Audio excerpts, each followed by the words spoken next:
a tous connu cette sensation, ce mélange d'excitation et puis de panique. On trouve la bourse d'études parfaite, celle qui semble faite pour nous. Et puis le regard glisse sur la date. Et là, c'est la douche froide. Date limite. Le mois dernier. C'est terrible. C'est une frustration universelle. Et c'est justement le point de départ du guide qu'on analyse aujourd'hui.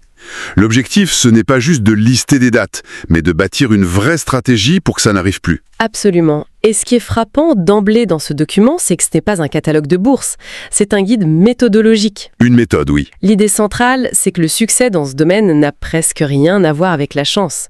C'est un jeu d'anticipation.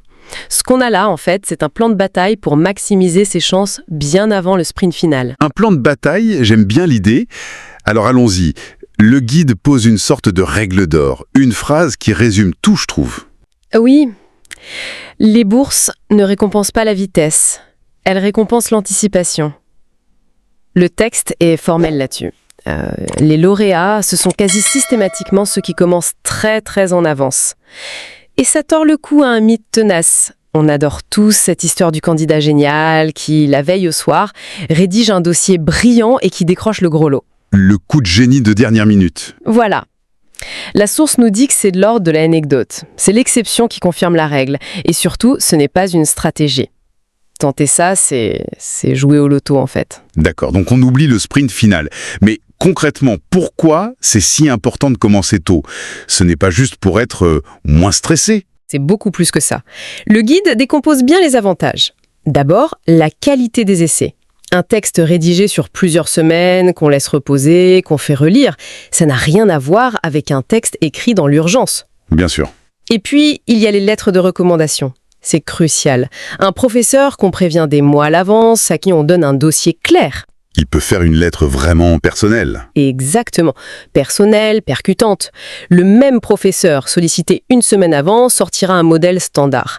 Poli, mais sans aucun impact. Sans parler des erreurs bêtes. La panique du dernier soir, le site qui plante, le document qu'on ne retrouve plus. C'est ça. Le stress est le pire ennemi du candidat. En anticipant, on élimine cette pression et on réduit à zéro le risque d'une erreur administrative qui peut être éliminatoire. Le temps, ici, c'est un outil de travail. Et pour que ça soit bien concret, le guide donne un chiffre. Une recommandation qui m'a un peu secoué, je l'avoue. Ah oui. Il conseille de commencer les démarches 12 à 18 mois avant le début du programme. 18 mois, Nana, C'est énorme. On n'a même pas encore choisi ses cours pour le semestre suivant qu'il faudrait déjà penser à l'année d'après. Ça paraît contre-intuitif. Ça l'est si on voit la candidature comme un événement ponctuel. Mais le guide nous invite à la voir comme un projet. Et quand on y pense, ce n'est pas si délirant. Ah, bon, ben oui, il faut du temps pour la recherche initiale. Identifier les bonnes bourses, puis préparer les documents de base, le CV, les lettres de motivation, contacter les référents, leur laisser le temps, rédiger les essais. En fait, ces 12 à 18 mois transforment une course folle en une randonnée bien organisée. Une randonnée, j'aime mieux ça qu'un sprint. Et cette idée de délai prend tout son sens quand on regarde les calendriers réels que le guide donne en exemple. Ouais, et ils sont très éclairants. Prenons les bourses universitaires européennes. Leur particularité, c'est qu'elles sont très souvent intégrées au processus d'admission. D'accord. Donc, pour une rentrée en automne, la fenêtre de candidature pour ces bourses s'ouvre souvent entre septembre et décembre de l'année d'avant. Attendez, c'est étrange. La logique voudrait qu'on soit d'abord admis et qu'ensuite on demande un financement, non? C'est l'erreur classique. Le guide met en garde contre ça. Si on attend la lettre d'admission, il est souvent déjà trop tard. Pourquoi? Parce que beaucoup de ces bourses fonctionnent sur le principe du premier arrivé, premier servi. Parmi les excellents dossiers, les fonds sont limités. Une fois que le quota est attribué, le guichet se ferme. Même si on est admis plus tard avec un dossier incroyable, le budget peut être déjà épuisé. C'est brutal. Il faut donc penser admission et bourse en même temps. C'est un seul et même projet. Totalement. Maintenant, changeons de système. Le guide prend l'exemple des programmes gouvernementaux comme le DAAD allemand. Très connu, oui. Là, la philosophie est différente. Ce n'est plus la souplesse, c'est la rigueur absolue. Les cycles sont extrêmement précis, non négociables. L'ouverture, c'est généralement au printemps ou en été pour l'année académique suivante. Et j'imagine que si on rate la date, il n'y a rien à faire. La conséquence est sans appel. Rater la date limite, ne serait-ce que d'une heure, c'est attendre un an de plus. Une année complète. Voilà. La discipline calendaire n'est pas une qualité, c'est une condition pour jouer. D'accord. Europe, c'est l'intégration. Allemagne, la rigueur. Et le guide mentionne un troisième cas, les bourses du gouvernement chinois. C'est encore autre chose. Oui, un autre contexte. Ces bourses sont très populaires, donc la compétition est féroce. La fenêtre de candidature est souvent courte, janvier à mars, typiquement. Mais la vraie caractéristique, c'est la longueur du processus de sélection. Les résultats peuvent arriver des mois plus tard. Donc ça exige une autre qualité, la patience et une vision à long terme. C'est fascinant. Il ne faut pas seulement adapter son dossier, il faut presque adapter sa personnalité au caractère de la bourse. C'est une excellente synthèse. Et en parlant de caractère, toutes les bourses ne sont pas aussi visibles. Le guide parle de fenêtres d'opportunité moins visibles. Fenêtre moins visible, j'adore. On a l'impression de chercher un passage secret, c'est un peu ça. Et ça nous amène à une distinction clé que fait le document, la différence entre les deadlines fixes et les deadlines roulantes. D'accord, alors la deadline fixe, c'est le grand classique, j'imagine. Une date, une heure, et c'est terminé. Exactement, tout le monde est évalué en même temps. La deadline roulante, ou rolling admissions, c'est un autre animal. Les dossiers sont examinés dès qu'ils arrivent. Les décisions sont prises en continu. Ah, et là j'imagine que le principe d'anticipation devient encore plus. Il devient offensif. La source est formelle. Pour une deadline roulante, les premiers candidats ont un avantage énorme. Pourquoi ? C'est mathématique.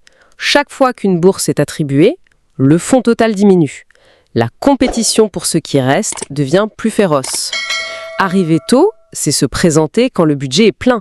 On ne se bat pas seulement contre les autres, mais aussi contre l'épuisement des ressources. C'est une course, mais dont on ne voit pas la ligne d'arrivée. Le document nous encourage aussi à sortir des sentiers battus, à chercher les bourses de niche. Exactement. C'est la stratégie de l'anti-autoroute, comme vous dites. Bourse de conférences, projet d'été, domaine ultra spécifique. Et la logique, c'est qu'il y a moins de monde. C'est purement statistique et c'est redoutablement efficace.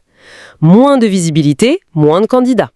C'est une façon intelligente d'éviter le champ de bataille principal et d'augmenter mathématiquement ses chances. D'accord. Donc, on a le grand principe, l'anticipation, et les stratégies. Mais une bonne stratégie mal exécutée, ça ne mène nulle part. Le guide doit insister sur l'organisation. Il insiste tellement qu'il avance une idée forte. Rater une bourse, c'est très rarement un problème de talent. C'est presque toujours un problème d'organisation, ce qui est à la fois déculpabilisant et responsabilisant. Tout à fait.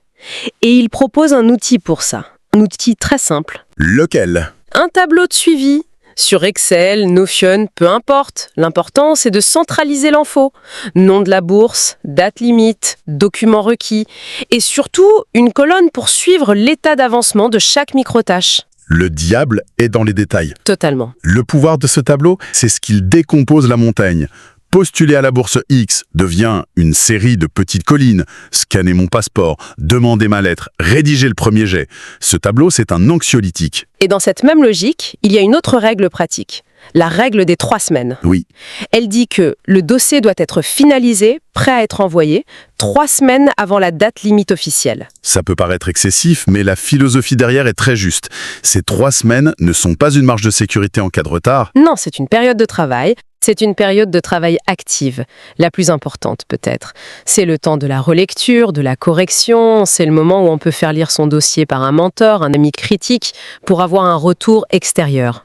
Ça change tout.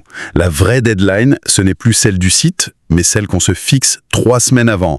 On ne vise plus soumettre à temps, mais finaliser pour peaufiner. Voilà, c'est ce qui fait passer un dossier de bon à excellent. C'est pendant cette phase qu'on trouve la petite faute qui traîne, la phrase qui peut être plus percutante. C'est la différence entre un travail rendu et un travail d'artisan. Donc, on a le quand et le comment, mais le guide va plus loin. Il y a des conseils pour vraiment mettre toutes les chances de son côté. Oui, il s'agit de jouer intelligemment. Par exemple, préparer des versions solides de ces documents clés, le CV, la lettre de motivation, bien avant même d'avoir trouvé les bourses. Pour pouvoir les adapter rapidement, voilà. Et ça nous ramène aux lettres de recommandation. Le conseil est simple, contactez vos référents le plus tôt possible. Il y a une phrase dans le guide qui résume ça. Personne n'écrit une lettre de recommandation percutante dans l'urgence. Ça m'a marqué. C'est exactement ça. Et il ne s'agit pas seulement de demander tôt, il faut faciliter la vie de la personne. Le guide est très pratique là-dessus, on doit fournir un dossier complet. Pas juste un email rapide. Non. Un CV à jour, une description claire du programme, les essais qu'on a déjà écrits. On ne demande pas juste une lettre, on donne au rédacteur le carburant pour écrire quelque chose de spécifique et de puissant. C'est une démarche stratégique, pas juste de la courtoisie. Précisément. Et enfin, il y a un dernier conseil plus subtil.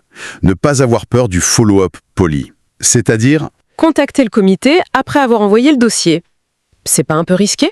c'est à manier avec précaution, bien sûr. Il ne s'agit pas de harceler le comité, mais un court message, 1 ou 2 semaines après la soumission, bien formulé pour simplement réitérer son intérêt. Ah, d'accord. Ça peut subtilement vous distinguer. Ça montre un niveau de professionnalisme, d'engagement qui peut marquer les esprits dans une pile de centaines de candidatures silencieuses. En somme, si on devait résumer l'esprit de ce guide, la recherche de bourse n'a rien d'une loterie. C'est un jeu qui se gagne avec un calendrier, une stratégie, une discipline de fer. C'est ça. Et ce qui est optimiste, finalement, c'est que le document suggère qu'en maîtrisant juste cette dimension temporelle, on prend déjà une avance énorme sur la plupart des concurrents. C'est une conclusion très juste. Ce guide est un formidable outil tactique, centré sur l'anticipation dans le processus de candidature. Et ça m'amène à une réflexion qui va un peu au-delà. Je vous écoute. Si cette mentalité d'anticipation est si puissante pour la candidature elle-même, qu'est-ce que ça donnerait si on l'appliquait bien plus en amont? Comment cette approche pourrait transformer la préparation académique et personnelle des années qui précèdent? Comment le fait de penser à ses futures candidatures, 3 ou 4 ans à l'avance, pourrait influencer le choix de ses stages, de ses projets de recherche ou même des relations qu'on noue avec ses professeurs, bien avant même d'avoir commencé à remplir le premier formulaire?